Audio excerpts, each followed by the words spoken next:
Hello, all you beautiful souls. Happy Aries season. We're in a new astrological year. And Aries is all about taking action, regardless if you're scared or not. And to work through your subconscious beliefs. And not only to visualize what it is that you desire and tap into that emotional frequency, but to also take action. It's all about getting our butts back in that arena, even if we're shaking in our boots. And so here I am, showing up imperfectly as always through all these life adventures and hardships and craziness, And yeah. Today I wanted to discuss a personal story that I think is time to share, because my power is in my vulnerability, and I feel in my soul that I've taken the time to really sit and self-reflect and work through a lot of the triggers and the insecurities that this situation brought up within me. And I'm sharing this out of love. I've waited quite a long time to share this experience because I really wanted to come from a higher perspective. I also want to share it because I think a lot of us have experienced something very similar and are holding ourselves back from our greatness. And so if this can inspire you to dive deeper and take the next steps to sit with the trigger and to work through it in your own divine time, then, hopefully that this gives you the next little oomph that you need. All right. So 3 years ago, back in June of 2020 was a really messed up year for a lot of us, right? I think COVID happened in March, and then my sister-in-law, who recently passed away, got diagnosed with stage 4 cancer at the end of March. And so it was just this weird whirlwind, and Inner Beauty was partnering up with someone incredible, and we had so many plans to do in-person events, and then all of a sudden, bam, the doors closed and we had to bring everything online. So my business took a huge whirlwind as well, and it hit. So there was a lot. There was a lot happening at once. And so when June came around, my intention was to share some of the results that my Inner Beauty clients were experiencing. And so I shared an interview that I had with one of my clients on my YouTube. It's not up there anymore. And this interview, after watching it, I can see where I could have maybe shifted some of the words and the language in that video. But to give you an idea of what this video entailed, was that my client, years and years and years ago, got into a boating accident with her friends and almost died. And she had a near-death experience, encountered angels who helped her from the bottom of the lake onto this shore. And she went back to go and save her friends who were stranded. And it was this traumatic experience that she's been through.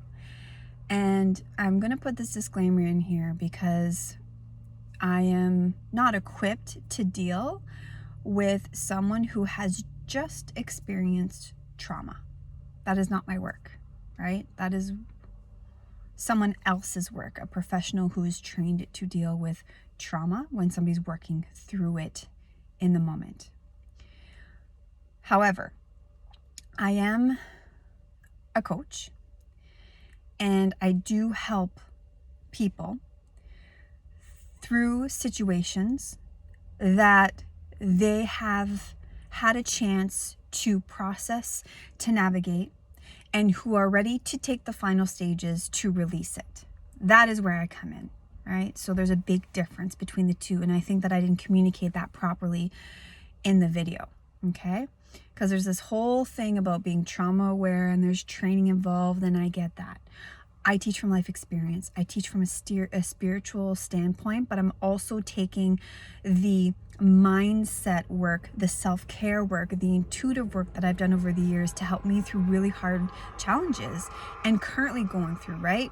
I've mentioned this before, my separation that I've been through, the experience that I'm going to talk about today, and currently still implementing it. I mean, I just lost my sister-in-law last week, so I'm grieving. This is going to take years, right?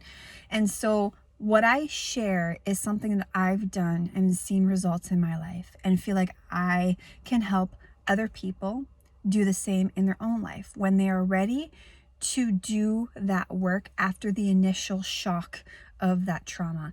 And it doesn't matter who you are. I feel like when you're a coach, let's say, or you're helping people, we all have trauma, number one. Number two is going to come up in a session. And it's really important as a professional that you understand what you're equipped to work through and what to not work through, and understand that if your client is ready, and to communicate that piece with your client, all right? So all that being said, this is a touchy subject, because you'll understand why when we go further in this video. And so,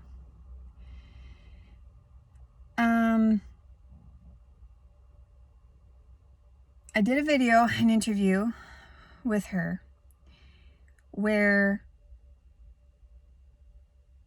she wanted to take the final steps of transcending this experience.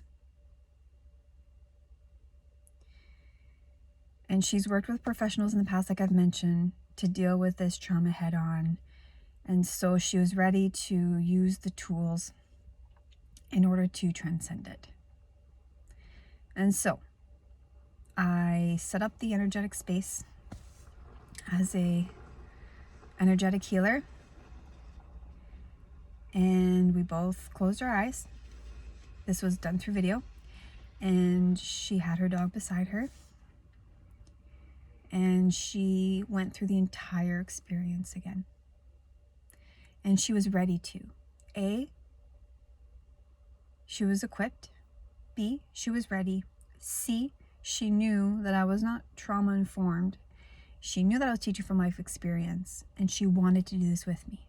That's the difference with Inner Beauty, is that I build this divine, authentic connection with my clients, and we only work to the degree that they are ready. And people can question, well, how do you know if you're ready or not? Remember, I work with people who have experienced this type of pain or trauma for years, and now they are ready to do the deeper work. That's the difference. They want to bring that awareness piece. They want to bring the spirituality piece. They want to bring the higher perspective piece. And so it was such a beautiful and profound moment. She went through the entire visualization process of this experience, and there were tears, and I just held the space for her. I held the space with love, with light. And for those who may not know what energetic healing is, I don't like to refer to it as Reiki, because that again is another association that requires XYZ, and I don't like rules and regulations, which I think there's a time and place for them 100%, and I think they're very important. But for what I do, it doesn't apply. So I am an energetic healer that can do it in my own intuitive way. And energy can travel anywhere, right? So it doesn't matter if you're around the world, you can feel that energy. And if you're looking for resources on how to really understand the science behind the energy, Dr. Joe Dispenza is amazing at explaining it. Who else? Bob Proctor talks about it in one of his books, about this experience with energy, or this experiment with energy. So you can do your own research. Those are the two. But just so you know, that energy can travel anywhere, anytime, and it has to be intentional with two people, okay, for it to really work. So that being said, there were tears, and there was this beautiful letting go that was happening. She was transcending the experience. And so when it was over, she opened her eyes, and there was this calm, comforting energy. There was not many words exchanged after that. And her dog was beside her helping. And from that moment, we ended the session. And the next time that we spoke, we gave, or we had a conversation about taking baby steps towards getting back on that boat, because she really loved to do this, to go on a boat with her dad. It was her favorite thing. She's a country girl, a northern girl. And so using her own intuition and judging how she would feel that day, she took little steps. She went on the boat, see how she felt. She got her dad to drive the boat, and they went on a little boat ride. And eventually she was able to drive the boat with her dad with her, obviously making sure that everything was going to be safe and okay. And she now is driving boats again, free from the emotional charge, the fear of that accident. And so the help of the collective, right? The collective over the years of helping her through this process, the help of herself, the help of her friends and family, and the support is what helped her break free from it in her own divine time. And the reason why I'm sharing this is because it's coming back to this story of what happened 3 years ago. So I shared the video, and I was still gaining my confidence back then. And I think that's an ongoing thing, right? My friend went to go see, anyways, it's a long story, but went to go see a professional. And even that professional was saying he has these insecurities, even though he's, well established in his career, has a doctorate, all this fun stuff to back up his knowledge. But there is this self-worth and confidence, I think, that we are working through with anything in life, wherever it is that you are. And so I was building my confidence, and I was looking to share this beautiful moment because it was just so, her experience was so profound, and the results were just life-changing. And so I shared the video on YouTube. Then what happened was I started getting messages on Instagram from other women that I didn't know, who was saying that I was not qualified, that I was dangerous to society, and that just a bunch of things. I don't remember exactly what was said. And I was very confused. And they told me I need to go back to school and get my license to do this, that I was a fraud. And I was like, what the heck is happening? And so somebody seen that a person posted online, I guess shared my video or shared their thoughts about my video, how I was not qualified, I was not trauma informed, and how I was trying to sell the fact that I can heal trauma, and all this whirlwind that, do I even have insurance for that, which they never even checked in and had no idea about my business structure, right? And I can understand now that I've sat with it for 3 years. I can understand genuinely where this person was coming from. I get that it sounds a little crazy to help somebody through that experience with no piece of paper behind it. But it's another thing to shame and to paint this picture and this idea of this person online without even communicating facts behind it. And so that being said, of course, Oprah talks about never read the comments online of people who are judging you and shaming you. And I went against the rules and I read every single one of them. And there was probably between 30 and 40 people. And I knew this person. We connected years ago prior to this. And And so, if somebody will call you and say they hate you, you're stupid and worthless, and hang up the phone, you'd be like, okay, I don't know you, that's whatever. But when it's somebody that you know, and then friends that you thought were your friends, and business partnership that you had prior, this was like, again, years and years ago, even before I was building the business, supporting that hit me. And that hit me hard, because I trusted these people, I valued these people, and to go behind my back and to support something like this without saying anything to me was very devastating. And I was that little girl who always said yes, who always people pleased, never wanted to rock the boat, always bit my tongue. And I was mad. I was furious. And I had to sit with it, because I did not want to react and harm other people the way that I was harmed, whether it was consciously or unconsciously. It doesn't matter, right? And again, I don't want to come from a place of fear or victim. I really want to come from a place of love. And so I think we all do things out of our own trauma and pain, and we project that onto other people. And so we do have a personal responsibility to sit with those triggers instead of reacting on them. But at the same time, this all happened for a reason. There was a beautiful lesson that unfolded from that. And so I don't hold any grudges or anything against anyone who participated in this. And so it took me a long time to really get to that point. And so moving forward, this happened, and I was reading through the comments and realizing that some of my friends were supporting this at the time. And yeah, it was really hard. I went from being in the arena to being scared shitless. And I didn't realize how much this affected me and my business. And so, I felt like I was naked and everyone was pointing and laughing at me. And so my worst fear came to light.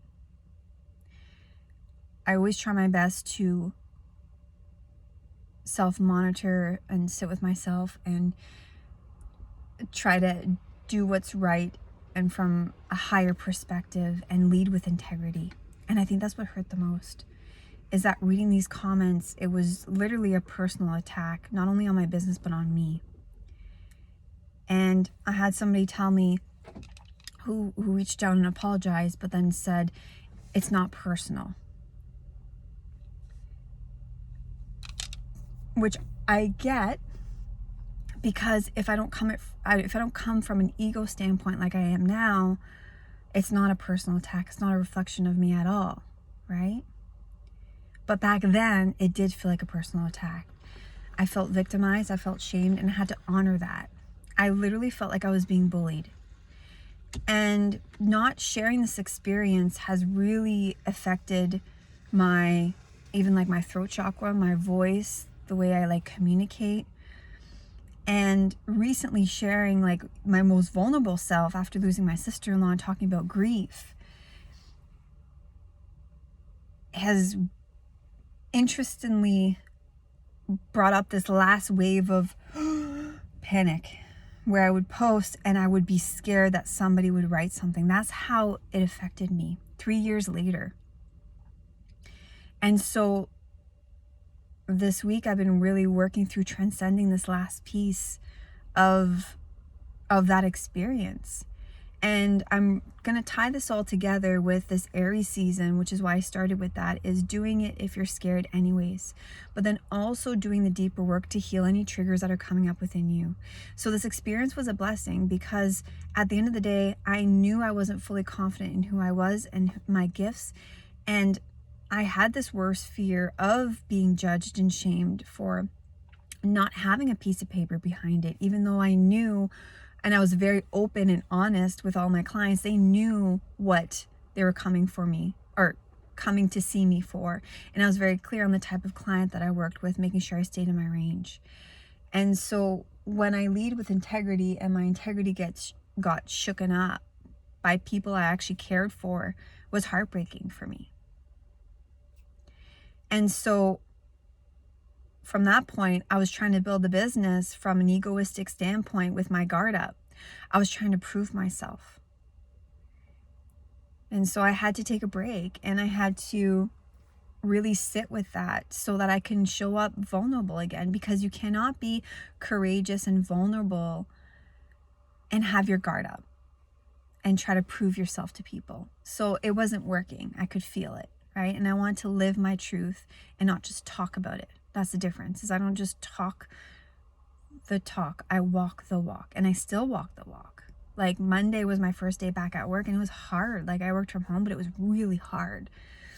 And so, I talk about triggers and all these things, and I had a breaking down moment. I think it was maybe Sunday night, where it all hit me at once, and none of my inner beauty work helped me in that moment. The trigger took me over, and I was just processing my feelings, and I was drowning. I was in the deep sea with no scuba gear. So when I talk, I'm still implementing the work, right? I don't consider myself an expert at anything. I consider myself a student that's just helping other people through her own life experience. And so thank you for listening. I also want to say that through that experience, I had to create healthy boundaries. I had to write and say a goodbye to those few friends, and cut that energetic tie. So I had to end some friendships, and it was good for me to start creating those boundaries with myself, because again, being a people pleaser my entire life, it was hard for me to let go of these friends. But at the same time, I'm thankful for that experience, and I'm thankful for everything that transpired. And I can genuinely say that I wish everyone well, because everyone that participated in this was coming from their own trauma, their own pain, their own insecurities, and projecting it onto me and the results that I have with my client. So it had nothing to do with me and my self-worth. But it took me 3 years to really not only figure it out from up here, but feel it in my cells and in my body. And so, my loves,